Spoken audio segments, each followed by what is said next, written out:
Hello everyone, कैसे हैं आप लोग? सब ठीक हैं? ओके, तो एक बार फिर से केमिस्ट्री क्लास में आप सभी लोगों का वेलकम करते हैं। तो आज की क्लास में हम लोग बात कर रहे हैं मोलर वॉल्यूम पे। मोलर वॉल्यूम तो क्या होता है molar volume? Volume occupied by one mole of any gas at standard temperature pressure is equal to 22.414 decimeter cube. This volume is called molar volume. Okay, तो क्या होता है मोलर वॉल्यूम? एक मोल गैस, वन मोल, कोई भी gas अगर आप लो लें, उस एक मोल गैस को आप स्टैंडर्ड टेम्परेचर और प्रेशर अप्लाई करें। स्टैंडर्ड टेम्परेचर कितना होता है? 0 डिग्री सेल्सियस। और स्टैंडर्ड प्रेशर कितना होता है? 1 atm, 1 एटमॉस्फेरिक प्रेशर। तो एक मोल कोई भी गैस ले लें, उसको 0 डिग्री सेल्सियस टेम्परेचर अप्लाई कर दें, 1 atm प्रेशर अप्लाई कर दें, तो वो gas 22.414 decimetre cube volume occupy करेगी। इसको हम लोग बोलते हैं मोलर वॉल्यूम। ये 22.414 डेसीमीटर क्यूब कितना तो वॉल्यूम है? तो याद रखें 1 decimetre cube is equal to 1 litre. तो 1 डेसीमीटर क्यूब 1 लीटर के बराबर होता है। तो 22.414 डेसीमीटर क्यूब मतलब 22.414 डेसीमीटर क्यूब का क्या मतलब है? 22.414 लीटर। तो जब कभी आप लोग एक मोल कोई भी गैस ले लें, तो वो 22.414 litre at standard temperature pressure पे इतना वॉल्यूम कवर करेगी, इतना वॉल्यूम ऑक्यूपाई करेगी। इसको हम लोग बोलते हैं molar volume. Okay, for example जैसे हमारे पास 1 मोल हाइड्रोजन गैस है। तो 1 मोल हाइड्रोजन गैस का कितना मास होता है? एक हाइड्रोजन का 1, 2 का 2। तो राउंड अबाउट हम लोग इसको सिंपली कितना मेंशन करेंगे? 2 ग्राम। तो 1 मोल हाइड्रोजन 2 ग्राम इसका वेट है। हम लोगों ने अपनी लास्ट क्लास में बात की थी, जब भी कभी आप लोग कोई भी सब्सटेंस 1 मोल लेते हैं, उसमें कितने पार्टिकल होते हैं? 6.02 multiply by 10 raise to power 23। कितने नंबर ऑफ मॉलिक्यूल्स होंगे 1 मोल हाइड्रोजन के अंदर। और आज की क्लास में हम क्या बात कर रहे हैं कि जब भी कभी आप लोग 1 मोल कोई भी गैस लेंगे, वो कितना स्टैंडर्ड टेम्परेचर प्रेशर पे वॉल्यूम ऑक्यूपाई करेगी? 22.414 डेसीमीटर क्यूब। तो 22.414 decimetre cube at standard temperature and pressure. तो स्टैंडर्ड टेम्परेचर प्रेशर पे कितना वॉल्यूम ऑक्यूपाई करेगी? एक और एग्जांपल देखते हैं। जैसे हमारे पास 1 मोल ऑक्सीजन गैस है, तो ऑक्सीजन O2 है, कितना वेट होगा? 32 ग्राम। तो जब कभी 1 मोल कोई भी सब्सटेंस में, गैस हो, लिक्विड हो, सॉलिड हो, कोई भी 1 मोल सब्सटेंस हो, कितने पार्टिकल्स की तादाद होती है? 6.02 multiply by 10 raise to power 23। आज की क्लास में हम क्या बात कर रहे हैं कि जब भी कभी कोई भी गैस आप 1 मोल लेंगे, तो कितना वॉल्यूम ऑक्यूपाई करेगी? 22.414 decimetre cube at standard temperature and pressure. ठीक है, इस तरह से एक और एग्जांपल देख लेते हैं। लेट्स सपोज हमारे पास है 1 मोल नाइट्रोजन गैस। तो नाइट्रोजन गैस का कितना वेट होगा? 28 ग्राम। 1 मोल कोई भी सब्सटेंस ले, कितने पार्टिकल्स होंगे? 6.02 multiply by 10 raise to power 23। और 1 मोल गैस को अगर स्टैंडर्ड टेम्परेचर प्रेशर प्रोवाइड कर दें, तो कितना वॉल्यूम ऑक्यूपाई करेगी? 22.414 decimetre cube at standard temperature and pressure. ठीक है, तो इसको हम लोग क्या बोलेंगे? मोलर वॉल्यूम बोलेंगे। यहां में एक बात याद रखिएगा ये जो वॉल्यूम है ये 100% जो ट्रू है, 100% एग्जैक्ट 22.414 डेसीमीटर क्यूब वॉल्यूम हमारे पास कब आएगा? जब हमारे पास गैस जो है वो आइडियल होगी। जब हमारे पास कोई गैस आइडियल होगी, इस गैस को अगर हम लोग 1 मोल लेंगे और उसको स्टैंडर्ड टेम्परेचर और प्रेशर प्रोवाइड करेंगे, आइडियल गैस होगी और कितनी होगी? 1 मोल होगी। स्टैंडर्ड टेम्परेचर प्रेशर अप्लाई करेंगे यहां पे, तो हमारे पास एग्जैक्टली आंसर क्या आएगा? 22.414 डेसीमीटर। कब? जब हमारे पास कोई आइडियल गैस होगी। अब सवाल ये कि आइडियल गैस क्या है? तो आइडियल गैस के बारे में हम लोग 3rd चैप्टर के अंदर, जो कि गैसेस के मुतल्लिक है ये चैप्टर, इसके अंदर बड़ी डिटेल से बात करेंगे कि आइडियल गैस क्या है। बस अभी के लिए बस इतना बता देता हूं आप लोगों को। तो याद रखें, आइडियल गैस वो वाली गैस है जो गैसेस के 3 बेसिक लॉज हैं। बॉयल्स का, इस तरह से चार्ल्स का, और एक और लॉ है दैट इज एवोगैड्रोस का। ये गैसेस के 3 बेसिक लॉज हैं। तो जो गैस इन तीनों लॉज को फुली तौर पर फॉलो करेगी, उस गैस को हम लोग बोलते हैं आइडियल गैस। तो ये जो एग्जैक्ट वॉल्यूम है 22.414 डेसीमीटर क्यूब, ये आइडियल गैस के केस में 100% ट्रू है। अब ये जो हमारे पास गैसेस है हाइड्रोजन, ऑक्सीजन और नाइट्रोजन, इनका आंसर भी राउंड अबाउट 22.414 डेसीमीटर क्यूब भी आता है जब हम लोग इनको स्टैंडर्ड टेम्परेचर प्रेशर अप्लाई करेंगे और जब इनको हम लोग 1 मोल लेंगे। लेकिन एग्जैक्ट आंसर 22.414 नहीं आएगा इन केसेस के अंदर, हाइड्रोजन के केस में, नाइट्रोजन के केस में, ऑक्सीजन के केस में। हाँ, जब गैस आइडियल होगी तब एग्जैक्ट आंसर इतना है।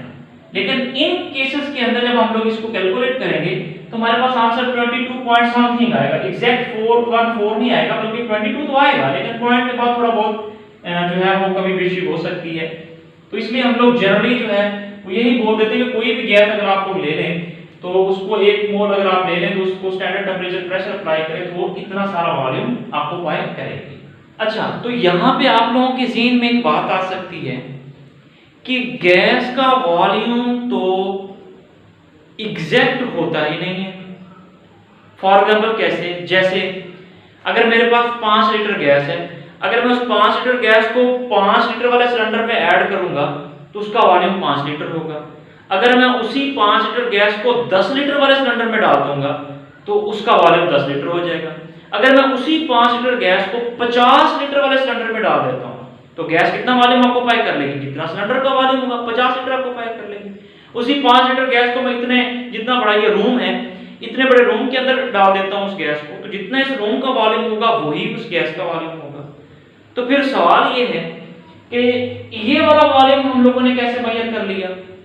ये वॉल्यूम 22.414 लीटर हमें कैसे पता चल गया कि 1 मोल गैस अगर आप लोग ले लें तो इतना ही वॉल्यूम ऑक्यूपाई करेगी? क्योंकि गैस का वॉल्यूम तो स्पेसिफिक होता ही नहीं है, जितने बड़े कंटेनर में डालोगे उतना ही उसका वॉल्यूम हो जाएगा। तो फिर ये कैसे मेजर हो गया? तो याद रखिएगा, ये मेजर्ड वॉल्यूम नहीं है, ये हम लोग एक्सपेरिमेंटली मेजर नहीं कर सकते, ये वॉल्यूम कैलकुलेटेड है, एक्सपेरिमेंटली कैलकुलेटेड है ये वाला वॉल्यूम। हम प्रैक्टिकली नहीं मेजर कर सकते लेकिन कैलकुलेट कर सकते हैं इसको। तो जो 3rd चैप्टर है हमारा, जो कि गैसेस का चैप्टर है, उस चैप्टर के अंदर हम लोग गैसेस की प्रॉपर्टीज, गैसेस के लॉज को स्टडी करेंगे। तब मैं आप लोगों को प्रूफ भी करवा दूंगा कि 1 मोल गैस कोई भी अगर आप लोग लेते हैं तो उसका वॉल्यूम इतना ही कैलकुलेट होता है। ठीक है, तो हम लोग 3rd चैप्टर के अंदर इसके ऊपर थोड़ी डिटेल से बात करेंगे। आज की क्लास में तो हम लोग जस्ट इंट्रोडक्शन कर रहे हैं कि मोलर वॉल्यूम है क्या। ओके, अच्छा, तो अगर आप लोग यहाँ पे थोड़ा गौर करें, जो काबिल गौर बात यहाँ पे आपको नजर आ रही है ये है कि आप लोग नोट करें कि हमारे पास गैसेस डिफरेंट हैं, इनके मैसेस भी डिफरेंट हैं। गैसेस डिफरेंट हैं, हाइड्रोजन कोई और गैस है, ऑक्सीजन कोई और गैस, नाइट्रोजन और गैस है। इनके साइज भी डिफरेंट है, हाइड्रोजन थोड़ी स्मॉलेस्ट साइज की है, नाइट्रोजन का साइज, ऑक्सीजन का साइज, ये सारे गैसेस के साइज में भी डिफरेंस है मैस में भी डिफरेंस है, लेकिन वॉल्यूम एक जितना ऑक्यूपाई कर रहे हैं। ये छोटे छोटे मॉलिक्यूल्स, इसके थोड़े बड़े मॉलिक्यूल्स, इसके थोड़े और बड़े मॉलिक्यूल्स हैं, लेकिन वॉल्यूम एक जितना ऑक्यूपाई कर रहे हैं। यानी 1 mole of different gases has different masses and sizes but same volume। इनका वॉल्यूम जो है वो सेम है। इसकी क्या रीजन है? तो बड़ा अहम क्वेश्चन है, तो समझिए जरा इस बात को। देखें, गैस के केस में हमेशा याद रखें masses and sizes of gas molecules has no effect on volume। इस बात को हमेशा याद रखें। गैसेस के केस में गैस के मॉलिक्यूल का मास, गैस के मॉलिक्यूल का साइज, ये कभी वॉल्यूम पे इफेक्ट नहीं करता। क्यों इफेक्ट नहीं करता? इसकी क्या वजह? इसकी वजह ये है कि जो गैस के मॉलिक्यूल्स होते हैं या जो गैस है, इसके मॉलिक्यूल्स में लार्ज एम्प्टी स्पेसेस होती हैं, लार्ज एम्प्टी स्पेसेस होती हैं। यानी गैस के केस में मॉलिक्यूल्स एक दूसरे पे या एक दूसरे से बहुत ज्यादा फासले पे होते हैं, एक दूसरे से बहुत ज्यादा दूर होते हैं, और इनके दरमियान इंटर मॉलिक्यूलर फोर्सेस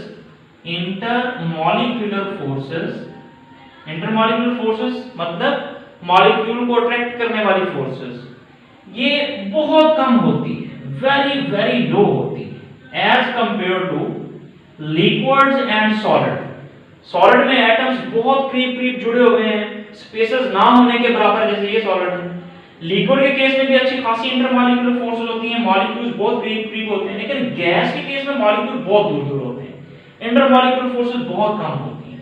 कितने को दूर होते हैं? आप इस बात का अंदाजा एक रिसर्च से लगा सकते हैं कि अगर मेरे पास ये गैस का मॉलिक्यूल है, एक गैस के मॉलिक्यूल का जो डायामीटर है, लेट्स सपोज ये 2 सेंटीमीटर है, तो ये गैस का एक मॉलिक्यूल है। अब इसी गैस का दूसरा मॉलिक्यूल इस मॉलिक्यूल से कितने फासले पे होगा? तो याद रखिएगा, जितना इसका डायामीटर है, इसके डायामीटर के 300 टाइम्स यानी 300 गुना ज्यादा फासले पे दूसरा मॉलिक्यूल होगा। तो एक मॉलिक्यूल का डायामीटर कितना है? लेट्स सपोज 2 सेंटीमीटर है, तो 300 टाइम मतलब 600 सेंटीमीटर दूर दूसरा मॉलिक्यूल जो है वो गैस का होगा, फिर इससे 600 सेंटीमीटर तीसरा मॉलिक्यूल होगा। तो इसी वजह से गैस के मॉलिक्यूल के मैसेज और साइजेस जो हैं वो वॉल्यूम को इफेक्ट नहीं करते। ओके, चलिए जी, अब इसको हम लोग रेज कर देते हैं।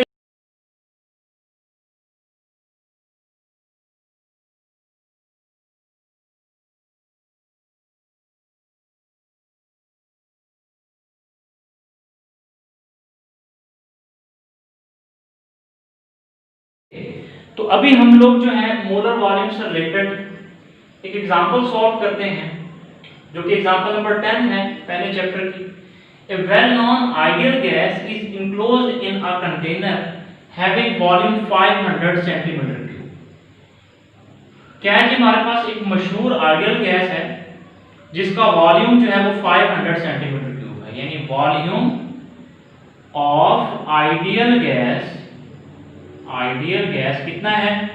500 centimetre cube. At standard temperature pressure, its mass comes out to be 0.72 gram। तो mass of ideal gas, तो आइडियल गैस का mass कितना है? 0.72 ग्राम। हमसे पूछ क्या रहे हैं? What is molar mass of gas? अब इस गैस का molar mass कितना है? Molar mass of ideal gas। तो मोलर मास हम लोग कैसे निकाल सकते हैं? हम लोग अपनी लास्ट क्लास में नंबर ऑफ मोल्स को फाइंड आउट करने का तरीका पढ़ के आए थे। क्या था वो? Number of moles that is equal to mass of substance, जो गैस है या हमारे पास लिक्विड है या सॉलिड है, ये जो भी है सब्सटेंस है हमारे पास, उसका mass divided by molar mass. ठीक है, तो हम लोगों ने क्या फाइंड आउट करना है, मोलर मास फाइंड आउट करना है। तो मोलर मास को इस साइड पे ले आते हैं और ये इधर आके क्या हो जाएगा, डिवाइड हो जाएगा। हमारे पास बन जाएगा मोलर मास, जो कि हम लोग कैलकुलेट करने वाले हैं, that is equal to mass of gas, जो हमारे पास गैस है उसका मास डिवाइडेड बाय ये नंबर ऑफ मोल्स, यहां पे आ जाएंगे नंबर ऑफ मोल्स। आप देखें इस फार्मूले को यूज करके आप लोग इस गैस का मोलर मास फाइंड आउट कर सकते हैं।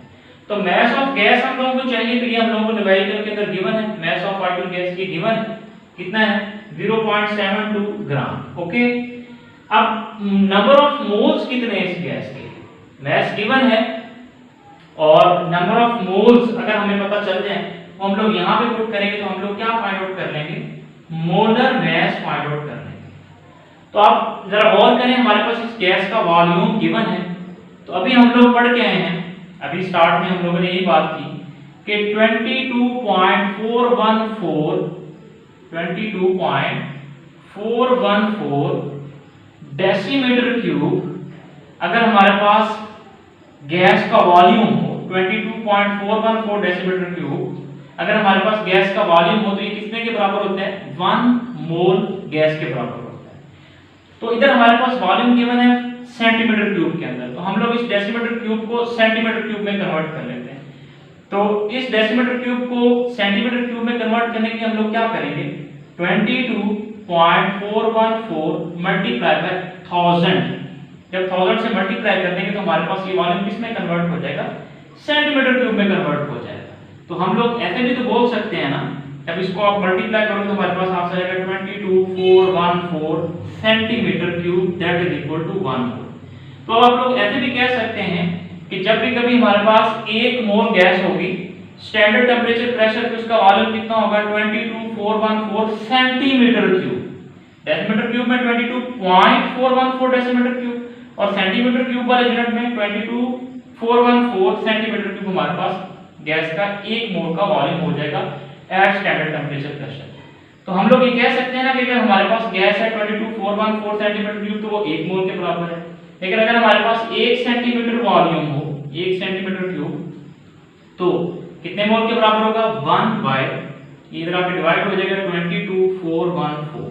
ओके, हमारे पास गैस का वॉल्यूम है कितना जो न्यूमेरिकल में गिवन है, 500। तो 500 सेंटीमीटर क्यूब फाइंड आउट करने के लिए हम क्या करेंगे, 1 बाय 22414 मल्टीप्लाई बाय 500। ओके, तो जब आप लोग इसको सॉल्व करेंगे तो आपके पास आंसर आएगा 0.0223 मोल्स।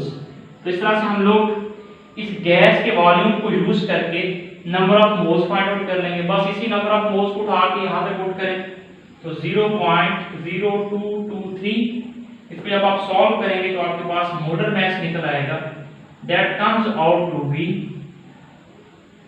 32 ग्राम।